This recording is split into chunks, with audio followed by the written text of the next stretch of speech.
Tommy is being weird.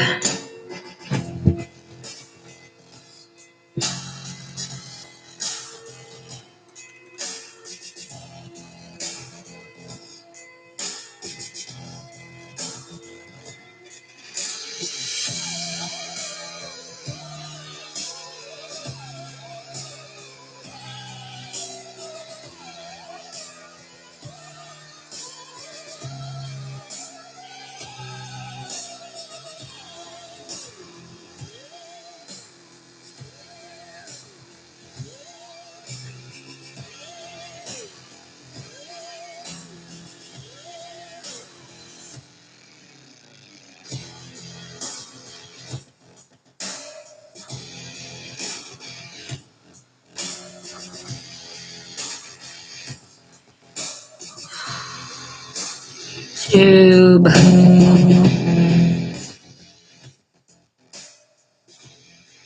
Through webcam.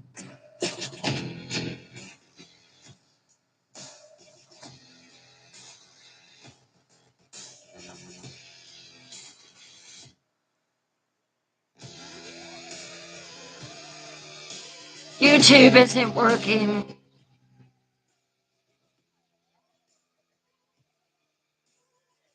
It won't let me install anything.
Anybody on YouTube?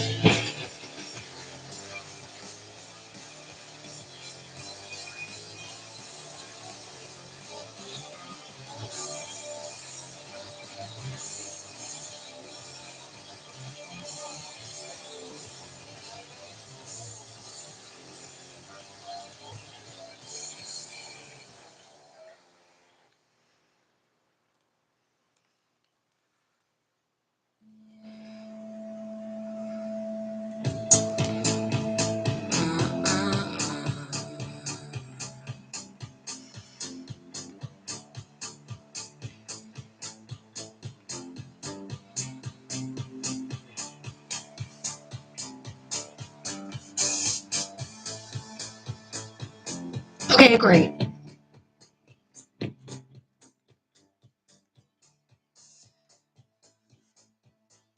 Can y'all see me in YouTube?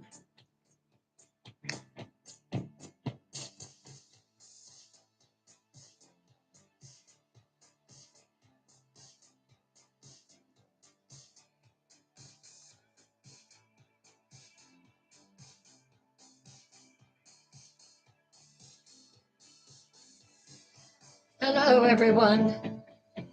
Had some technical difficulties that I had to remedy.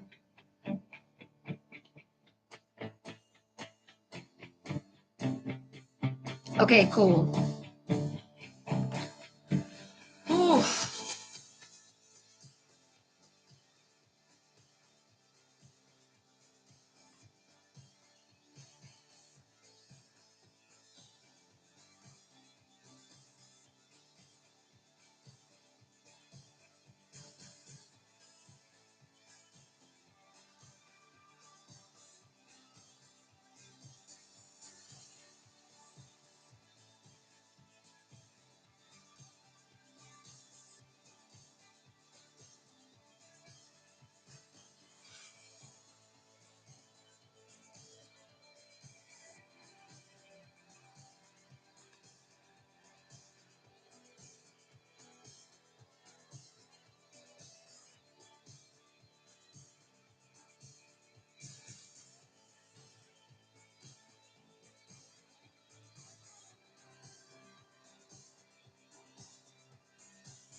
I don't know what that was, though.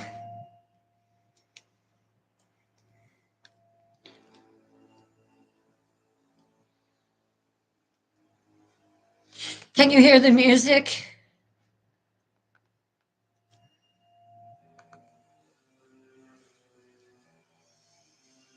Welcome, Night Dwellers, to the Night Realm. I am the Night Queen, and this is story time. My name is Bryn Morgan. I'm a horror author. I'm also a teller of scary stories. Tonight is Dark Fairy Tale Night. Tonight, I am telling the dark fairy tale version of Snow White. I'm sure you've heard of it. I can assure you, this is no Disney version.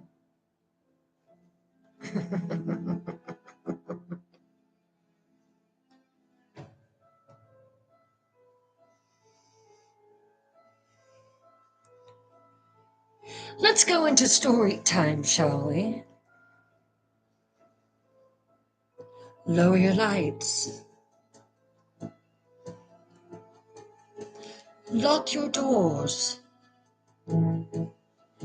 Light a candle for ambiance, or to chase the shadows away. Pull your curtains nice and tight. Wrap yourself in your warmest blanket to avoid the chills that are about to crawl up your spine. And let's begin.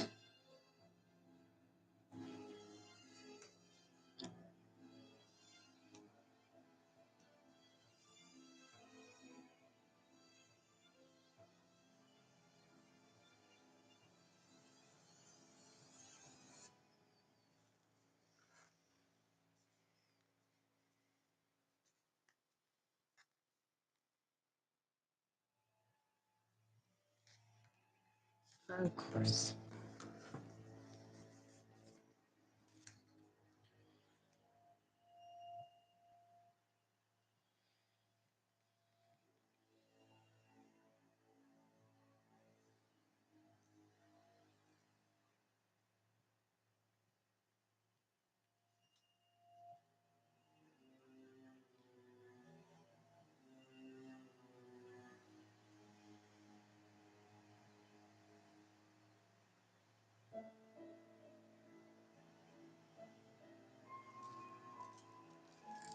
In the kingdom of Valdris, where winter lasted 8 months of the year, and the sun seemed perpetually veiled by clouds the color of old blood, there stood a castle that had witnessed more darkness than light.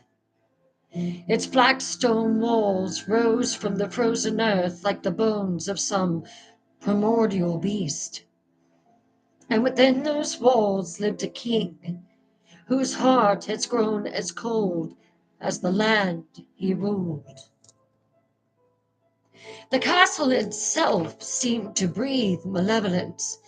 Gargoyles perched on its tower like waiting vultures, their stone eyes forever watching the courtyard below, where executions were carried out with disturbing frequency. The great hall's windows were tall and narrow, allowing only slivers of pale light to penetrate the perpetual gloom within. Tapestries depicting ancient battles hung from the walls, their colors faded to browns and grays that seemed to leach the warmth from any who gazed upon them. King Aldrich was a man carved from violence and disappointment, but the gods had been cruel enough to make him devastatingly handsome, while filling his soul with poison. Standing nearly 7 feet tall, with shoulders broad enough to carry the weight of a dying kingdom, he possessed the kind of physical presence that made strong men step aside and wise men choose their words carefully. His hair was black as a raven's wing, thick and lustrous, falling in waves that framed a face that belonged in marble statues. Sharp cheekbones, a strong jaw, and eyes the color of winter storms that could shift from beautiful to terrifying in an instant. His beauty was the kind that drew people in like moths to a flame, only to burn them when they got too close. Once, perhaps he had been capable of gentleness, but years of failed conquest, political betrayals, and the slow decay of his kingdom had hardened him into something brutal and unpredictable. A fallen angel who had learned to use his divine appearance as a weapon. The scars that crisscrossed his hands and arms told stories of countless battles, but the deepest wounds were invisible, carved into his soul by defeats that had cost him not just his territory, but the respect of his peers and the loyalty of his subjects.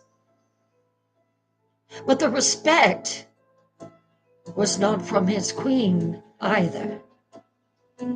He ruled now through fear alone, and that fear was a currency that demanded constant payment in blood and suffering.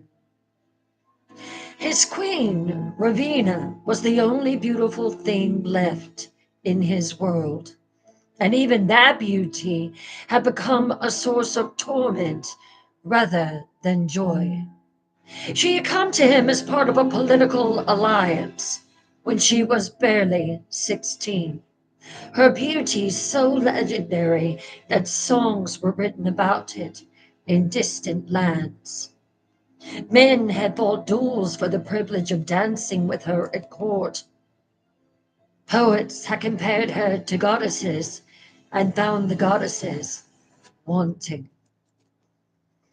But beauty, Aldrich had learned, was like a perfectly forged sword, magnificent to behold, but capable of cutting the one who wielded it. Ravena's beauty made him suspicious of every man who looked at her, jealous of every compliment she received, paranoid that she might find someone more worthy of her affections, perhaps. What had begun as love had curled into possession, and possession had festered into something far more darker. The night it happened, snow fell like tears from a grieving sky. Each flake, catching one little light, escaped the castle's windows before being swallowed by the darkness. King Aldrich had returned from another disastrous military campaign, the third failed siege in his many years. This time, he had lost not just the battle, but nearly half his army to disease and desertion. The neighboring kingdoms were circling like wolves now, sensing weakness in the king, preparing to carve up Baldur's between them. The wine flowed freely that night, dark and bitter as the king's mood. It was a vintage from the castle's deepest cellars, wine that had been aging since before Aldrich's father's time, and it carried with it the taste of decay and forgotten glories. With each cup, his eyes grew more dangerous, his movements more predatory. The servants who attended him had learned to move like shadows to stay out of his way, completing their task with silent efficiency before melting back into the corridors. Not only had they learned to read the signs, but Queen Ravina had learned to read the signs over the 7 years of their marriage. She saw the way that he looked across the great hall at her, saw the familiar hunger mixed with something darker, a need to possess, a need to dominate, to punish the world through her. His gaze followed her like a physical touch, heavy and invasive, making her skin crawl beneath her elaborate gown. She recognized the tension in his jaw, the way his massive hands clenched and unclenched around his wine cup, the predatory stillness that settled over him like a hunting cat preparing to pounce. Ravina retired early, hoping to avoid the storm she felt brewing, dismissing her ladies-in-waiting with carefully casual words that hid her glowing and growing dread. Her chambers were on the highest floor of the castle's east tower, a sanctuary she had carefully crafted over the years with silk hangings in soft blues and golds, mirrors that reflected what little beauty that the castle still possessed, and windows that looked out over one part of the kingdom that remained unspoiled, a forest that stretched to the horizon, dark and mysterious and free. But there was no escape that night. Aldrich was already angry at her because she had not produced sons. She had tried to put him off for as long as she could. She knew that with the birthing of children, beauty was lost, and she did not want to lose her beauty. It was the only weapon that she had left. The heavy oak door, reinforced with iron bands and blessed by priests to ward off evil, proved useless against the evil that already lived within the castle walls. Aldrich entered without knocking, his key turning in the lock with a sound like breaking bones. He had been drinking for hours at this point, but the wine had not made him careless. If anything, it had stripped away the thin veneer of civilization that he wore for the benefit of its court. "My beautiful queen," he said, his voice thick with wine and darker appetites. "My perfect, untouchable, barren queen."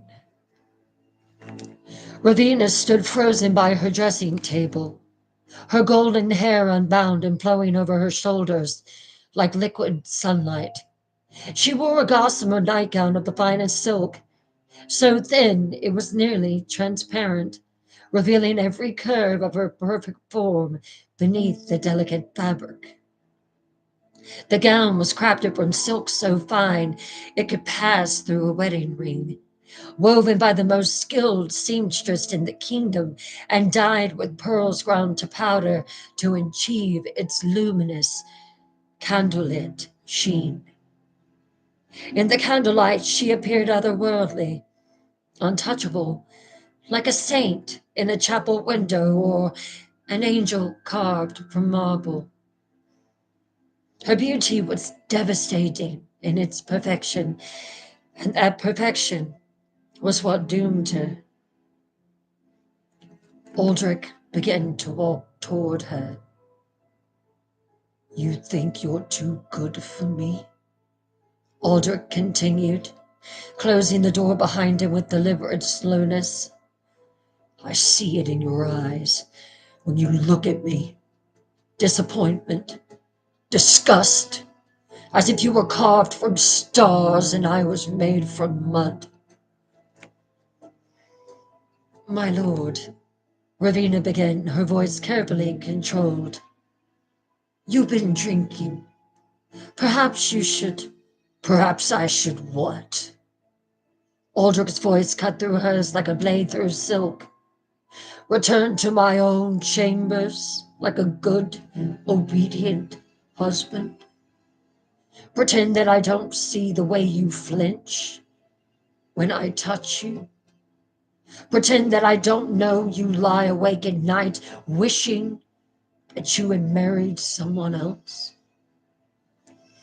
The Queen's chambers, usually her sanctuary, became her prison that night.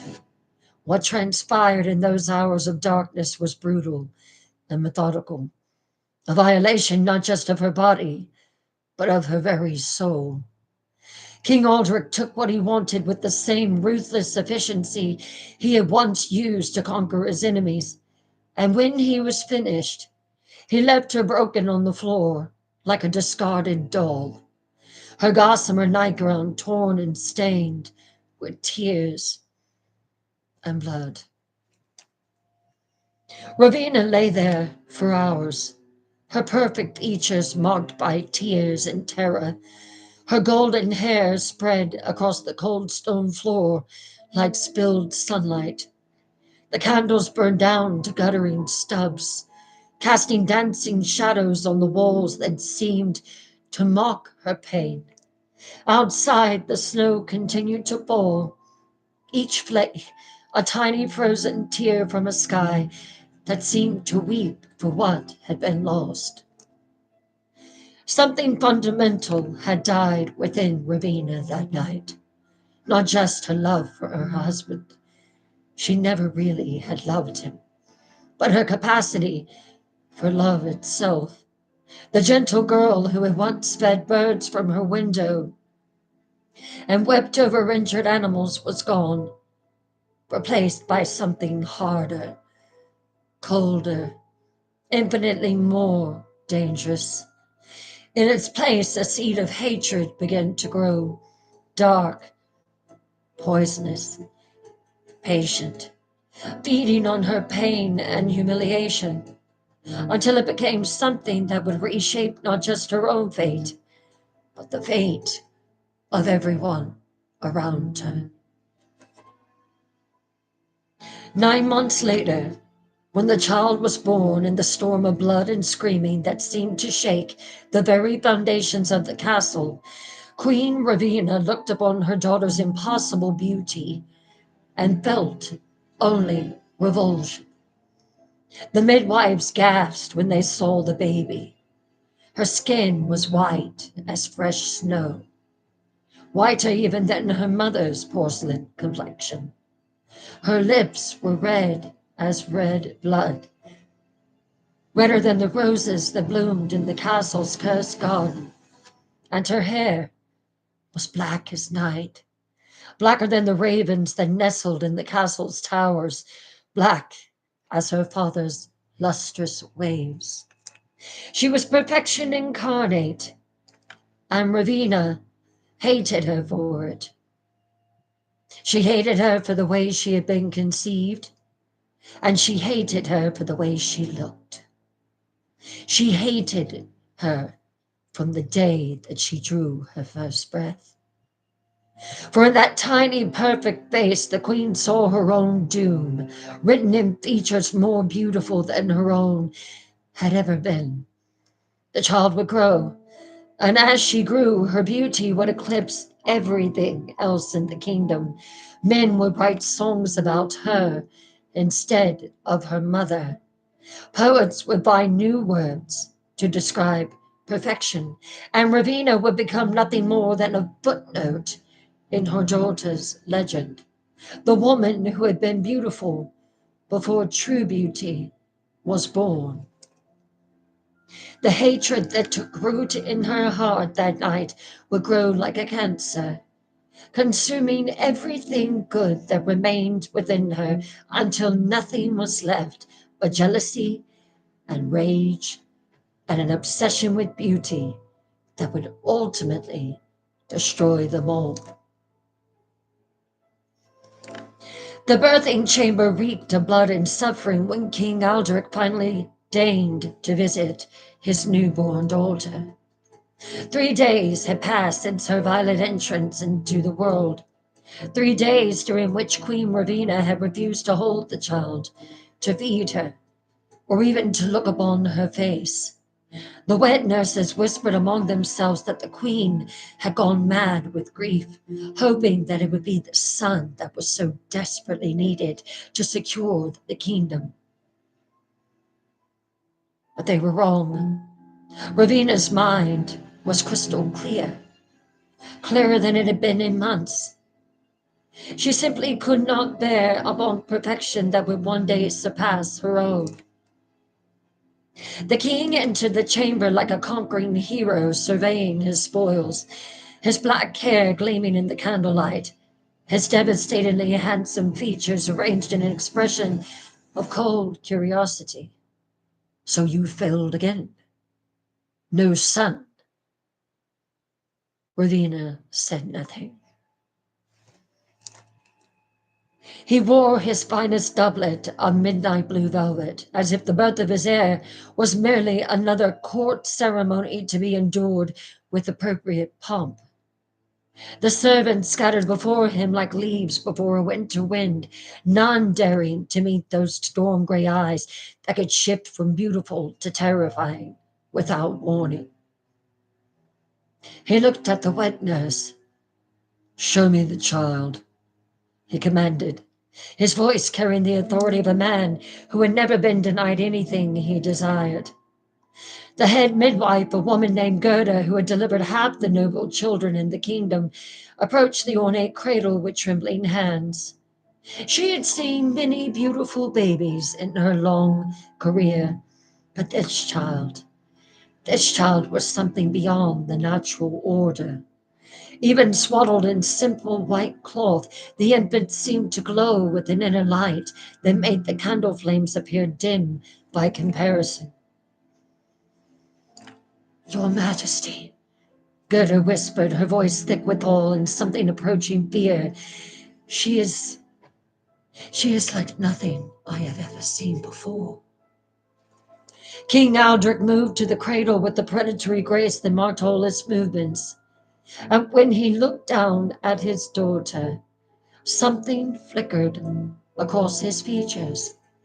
Surprise, perhaps, or recognition, for she looked like him. The child was awake, her eyes open and alert in a way that was unsettling in one so young. Those eyes were the deep blue of midnight skies, and they seemed to see far more than an infant should. He marveled at her skin that was alabaster white, so pale it seemed almost translucent, as if she were carved from moonlight itself. Her lips were red as fresh blood, forming a perfect bow that would one day speak words of power and passion. And her hair was black as her father's, but even darker, if such a thing were possible. It was the black of deep caves and starless nights, of secrets whispered in shadows and promises made in darkness. "Can I hold her?" "Of course, Your Majesty." "I don't want to break her. She's so small." "She is." The midwife bent down and picked up the princess and placed her in her father's arms. "Beautiful," Aldrich murmured, and for a moment his voice held a note of genuine wonder. "Impossibly beautiful." From her bed, Queen Ravina finally spoke, her voice like ice cracking under pressure. "My lord, I would that we would name her Brunhilde," she said, forcing herself to sit up despite the pain that still racked her body. "After my grandmother, who was said to be the most beautiful woman of her generation." King Aldrich's head turned toward his wife with slow, deliberate movements of a serpent sensing prey. "Hush, woman. You failed me again. No matter. we will get back to working on giving me a son. In the meantime,